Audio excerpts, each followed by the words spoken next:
Stop. कितनी strategy videos देखी, कितने टाइम टेबल्स बनाकर छोड़ दिए, कितनी बार कहा कल से प्रिपरेशन सीरियसली स्टार्ट करूंगा। प्रॉब्लम प्लानिंग की नहीं, प्रॉब्लम स्ट्रक्चर की है। एंड लास्ट के 60 डेज में नीट सिर्फ स्ट्रक्चर से जीता जा सकता है। आज 4 मार्च है और अगर आप लोग अपनी नीट की प्रिपरेशन को लेकर सीरियस है तो कल से यानी 5 मार्च से आप लोगों की प्रिपरेशन रैंडम नहीं, स्ट्रक्चर्ड रहेगी। बिकॉज 5 मार्च से लेकर नीट तक आपको कब क्या पढ़ना है, किस दिन क्या रिवाइज करना है, कब मॉक टेस्ट देना है, ये सब मैं आपको बताऊंगा। डरो मत, कोई जनरल एडवाइस नहीं दूंगा। ये नहीं कहूंगा कि 14 घंटे पढ़ लो, 16 घंटे पढ़ लो। ये भी नहीं कहूंगा कि बिलीव इन योरसेल्फ और सब सही हो जाएगा। नहीं, मैं आपको सिर्फ proper day by day execution plan दूंगा। तो ध्यान से सुनो, अगर आप लोगों ने मेरे इस प्लान को प्रॉपर्ली फॉलो किया, डेली के टास्क किए, कोई बैकलॉग जमा नहीं किया, तो मैं ये कॉन्फिडेंटली कह सकता हूं कि इस साल आप लोग जरूर नीट क्लियर कर लोगे। तो मैं लास्ट 10 ईयर से नीट के स्टूडेंट्स को मेंटोर कर रहा हूं एंड मेरी मेंटोरशिप और गाइडेंस से हंड्रेड्स ऑफ स्टूडेंट्स का सपना सच हुआ एंड वो लोग गवर्नमेंट मेडिकल कॉलेजेस पहुंचे। लास्ट 2 ईयर से हम हमारे रीजन में कंसिस्टेंटली टॉप कर रहे हैं एंड इसी के साथ हमने रीजन का हिस्टोरिक स्कोर ऑफ 696 भी अचीव किया था। तो उनके पास कोई मैजिक किट तो था नहीं, उनके पास था तो एक प्रॉपर सिस्टम, एक प्रॉपर स्ट्रक्चर जो मैंने उन स्टूडेंट्स को दिया था और आज वही स्ट्रक्चर, वही सिस्टम मैं आप लोगों को देना चाहता हूं। तो इट डज नॉट मैटर कि आप वेल स्टैंडर्ड में हो या आप ड्रॉपर हो। अगर आपको लग रहा है कि आप स्टक हो और आपके पास एक स्ट्रक्चर की कमी है तो ये वीडियो आप लोगों के लिए है। तो बहुत से स्टूडेंट्स की एक थियरी रहती है कि वो लोग तीनों सब्जेक्ट्स करना चाहते हैं एक दिन में। तो इससे क्या होता है कि ना उनका फिजिक्स प्रॉपर्ली हो पाता है, ना केमिस्ट्री और ना बायोलॉजी। बहुत से स्टूडेंट्स दूसरी स्ट्रेटजी अप्लाई करते हैं कि वन सब्जेक्ट अ डे वाली, आज तो पूरा दिन सिर्फ फिजिक्स करेंगे या आज हम पूरा दिन सिर्फ बायोलॉजी करेंगे। इससे क्या होता है, दिस लीड्स टू प्रोक्रेस्टिनेशन। बच्चों का पूरा टाइम चला जाता है, सोचते हैं अभी नहीं थोड़ी देर बाद पढ़ लूंगा, अभी नहीं थोड़ी देर बाद कर लूंगा। सो अगेन पूरा डे वेस्ट हो जाता है। मेरी थियरी कहती है कि हमें 2 सब्जेक्ट से डे करना चाहिए। इससे क्या होता है कि आपका सिस्टम बैलेंस रहता है एंड आप प्रॉपर्ली चीजों को कर सकते हो। तो यही चीज मैं आपको एक्सप्लेन करता हूं यहां पर कि हम किस तरीके से प्रॉपर प्लानिंग के साथ जाएंगे। ठीक है, तो मैंने आपका हर फेज 5 डेज में डिवाइड किया है। 5 डेज तक हम एक सब्जेक्ट को कांस्टेंट रखेंगे। जैसे कि फेज 1 में मैंने फिजिक्स को कांस्टेंट रखा है और उसके साथ केमिस्ट्री और बायोलॉजी को अल्टरनेट किया है। आइए देखते हैं। तो जैसे 5 मार्च से 9 मार्च तक हमारा फेज 1 रन करेगा। उसमें for the first 5 days physics will be constant. तो ये 5 डेज हम फिजिक्स के हाई वेटेज टॉपिक्स कवर करेंगे which includes your mechanics part. Chemistry biology, chemistry biology, chemistry, इसको हम अल्टरनेट तरीके से करेंगे। इसके टॉपिक भी मैं आप लोगों को अभी इसी वीडियो में बता दूंगा कि किस तरीके से जाना है। ठीक है, तो इसमें हम बेसिक केमिस्ट्री कवर करेंगे, बायो का डाइवर्सिटी, लिविंग वर्ल्ड कवर करेंगे and what we will try to do is we try to complete 20% of the syllabus in the first 5 days.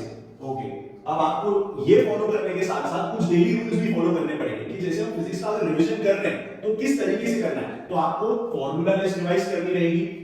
कुछ मैकेनिक्स के अंदर केसेस रहते हैं तो वो कांसेप्ट और केसेस आपको पता होने चाहिए एंड देन आप उसी चैप्टर का 20 to 30 एमसीक्यू सॉल्व कर सकते हो या पीवाईक्यू सॉल्व कर सकते हो या आपके एकेडमी या कोचिंग का पेपर जो आपने दिया हो पुराना वो आप रेफर कर सकते हो और ये चेक कर सकते हो कि अभी आपको पोस्ट के कितने क्वेश्चन आ रहे हैं, उस टाइम पे जो आपके नॉन अटेम्प्ट्स थे या आपके जो क्वेश्चंस रॉन्ग हुए क्या वो अभी आपसे बन पा रहे हैं कि नहीं, ये आप कर सकते हो फॉर एवरी सब्जेक्ट। बायोलॉजी के लिए हम एनसीईआरटी 9 जाएंगे, नोट्स आपके पास डेफिनेटली होंगे तो वो आप रिवाइज कर सकते हो।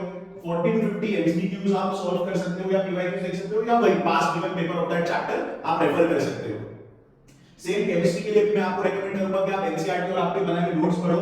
20 to 30 MCQs for each chapter आप ट्राई करो। आफ्टर जब आपका चैप्टर रिवाइज करके हो जाए या पीवाईक्यूज करो या आपके क्लासेस का जो आपने पास्ट पेपर दिया है आप उसको रेफर कर सकते हो। तो फेज 1 में हम फिजिक्स के 5 डेज को कांस्टेंट रखेंगे, केमिस्ट्री और बायोलॉजी को अल्टरनेट करते रहेंगे। तो for the first phase the topics that you need to refer are, तो फिजिक्स के लिए डे 1 पे आपको करना है यूनिट्स एंड डायमेंशंस और केमिस्ट्री में आप करोगे सब basic concepts of chemistry and structure of atom. Next day physics में हम करेंगे motion in 1D and motion in a plane यानी कि आपका 2D एंड बायोलॉजी में हम करेंगे लिविंग वर्ल्ड और animal kingdom. Then next day third day physics में हम करेंगे Newton's laws of motion that is your NLM and chemistry में हम करेंगे classification of elements and its periodicity. Next day fourth day physics में हम करेंगे work power and energy and bio में करेंगे biological classification in plant kingdom and last day of the first phase जिसमें हम फिजिक्स में करेंगे रोटेशनल डायनामिक्स और केमिस्ट्री में करेंगे केमिकल बॉन्डिंग। तो ये था गाइस आपके फेज 1 का स्ट्रक्चर जहां पर आपको किस दिन पर कौन सा टॉपिक रिवाइज ये भी आपको बताया जा रहा है, एंड उसे किस तरीके से रिवाइज करना है जो कि सबसे ज्यादा मैटर करता है वो भी आपको बताया जा रहा है। तो ये डेली रूल्स का आप स्क्रीनशॉट ले लो एंड इसको आप फॉलो करो। एंड गाइस मैं आपको कहता हूं कि अगर आपने 60 डेज डिसिप्लिन तरीके से मेहनत की तो मैं आपको सिलेक्शन की अश्योरिटी देता हूं। तो आओ बच्चों, अब हम लोग देखते हैं phase two. Phase two 6 days का रहेगा एंड इसके खत्म होते होते तक आपका 40% सिलेबस कंप्लीट हो जाएगा। तो phase two starts from 10th March till 15th मार्च। इसमें हमने फर्स्ट 5 डेज तक केमिस्ट्री को कांस्टेंट रखा है एंड बायोलॉजी फिजिक्स को ऑल्टरनेट किया है। और फेज टू के एंड में हमने 15th मार्च को एक बफर डे भी रखा है। इस बफर डे को आप कैसे यूटिलाइज कर सकते हो कि अगर आपका फेज 1 या फेज 2 का कोई चैप्टर अभी भी बच गया है, कंप्लीट नहीं हो पाया है, तो वो आप इस दिन पर कंप्लीट कर सकते हो, या फिर कोई चैप्टर आपका वीक है तो आप उसको वापस रिवाइज कर सकते हो, फेज 1 या फेज 2 का कोई भी चैप्टर। ठीक है, तो chemistry for the next 5 days is constant. तो फर्स्ट डे पर केमिस्ट्री का हम कर रहे हैं ऑर्गेनिक वाला part which is your GOC and hydrocarbons. Biology में we are doing morphology of flowering plants और anatomy of flowering plants. Next day chemistry में हम कर रहे हैं HDA, haloalkanes, and physics में we will do modern physics के चारों चैप्टर्स। ये चारों चैप्टर्स का गाइस आपको सिर्फ फॉर्मूला शीट रिवाइज करना है, थोड़ी बहुत थियरी जो आपने नोट्स बनाए होंगे, एंड अगेन आप पास पेपर रेफर कर सकते हो जो आपने पहले दिया हो। ठीक है, and along with that we will be doing EM waves which again is a very small chapter, and modern physics being a very high weightage topic. Next day chemistry में हम लोग करेंगे alcohol phenol ethers and bio में करेंगे structural organisation इन animals. यहां पर bio में एक ही टॉपिक रखा है, कारण यही है कि अगर आपका यहां पर फिजिक्स का कोई टॉपिक अधूरा रह जाता है तो again you can complete it here और on the buffer day as well. Next day what we are going to do is in the chemistry we will be doing aldehyde, ketones and carboxylic acids, and physics में we will be doing your optics वाला part which again is a high weightage topic guys, ray optics and wave optics. And last day chemistry पर हम करेंगे amines और biomolecules, and biology में हम करेंगे organism and population, ecosystem and biodiversity. So ये आपका ecosystem वाला part भी, तो यहां पर आपका ecosystem वाला यूनिट भी कंप्लीट हो गया।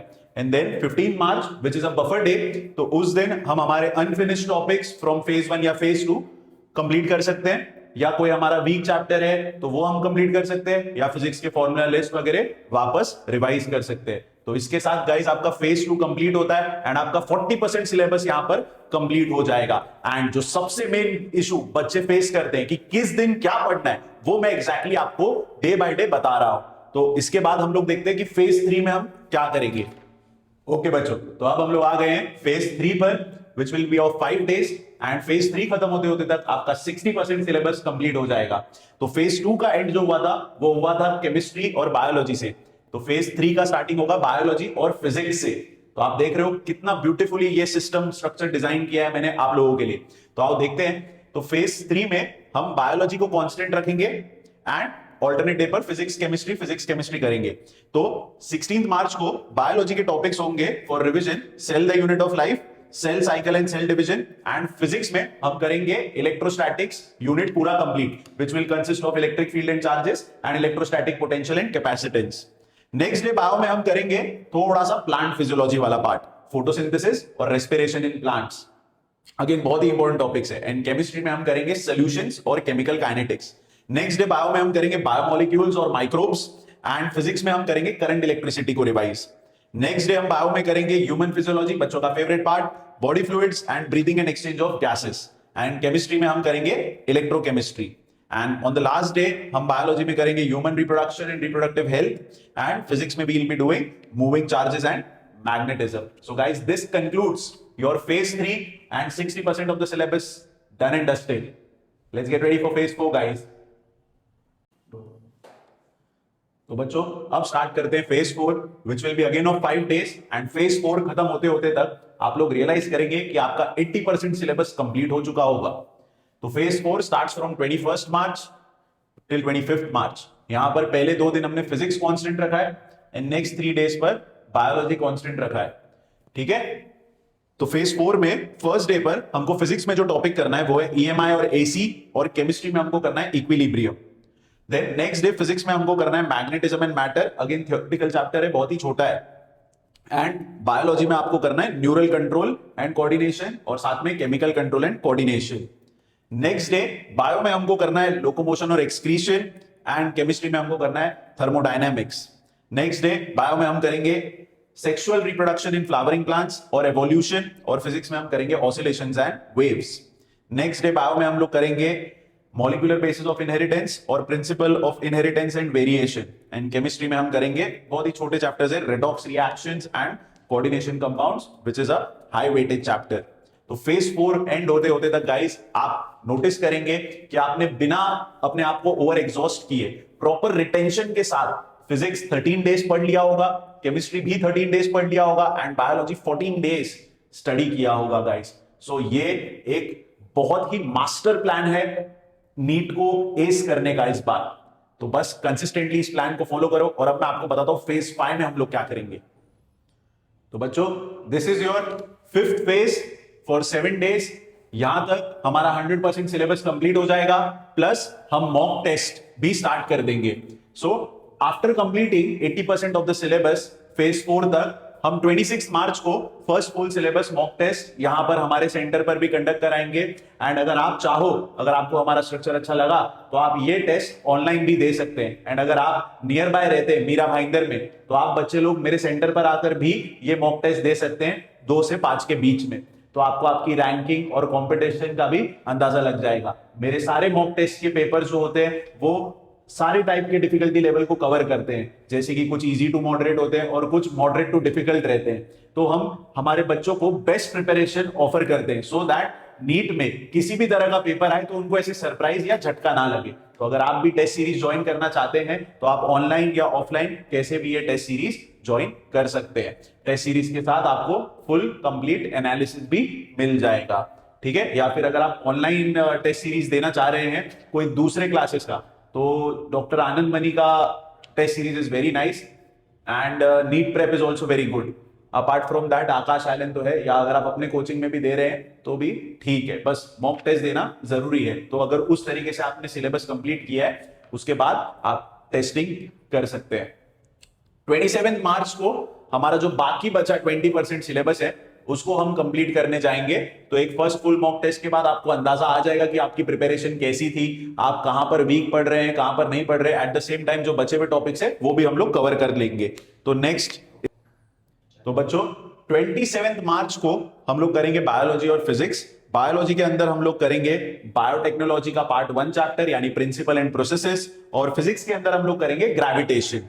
28 मार्च को बायोलॉजी और केमिस्ट्री वाला डे होगा हमारा, उसमें हम बायोलॉजी भी करेंगे बायोटेक्नोलॉजी का पार्ट 2 यानी उसका एप्लीकेशंस वाला चैप्टर। एंड पी ब्लॉक के अंदर हम लोग करेंगे ग्रुप 13 से ग्रुप 18, लेकिन उसके सिर्फ ट्रेंड्स ही, कुछ कंपाउंड्स नहीं करेंगे हम लोग, ठीक है। Then 29 March will be your mock test 2 and analysis वाला दिन। देन 30 मार्च को सिर्फ और सिर्फ फिजिक्स करना है अपने को, ठीक है। एंड उस दिन हम लोग अपना फिजिक्स में thermal properties, mechanical properties of solids और फ्लूइड्स कर सकते हैं। एंड अगेन अगर इसके साथ आप ऐड करना चाहो तो आप बायोलॉजी या केमिस्ट्री का कोई चैप्टर रिवाइज कर सकते हो। 31 मार्च को will be physics and biology day. Physics के अंदर हम लोग करेंगे केटीजी और थर्मोडायनेमिक्स, एंड बायोलॉजी के अंदर हम लोग करेंगे प्लांट ग्रोथ एंड रेगुलेशन।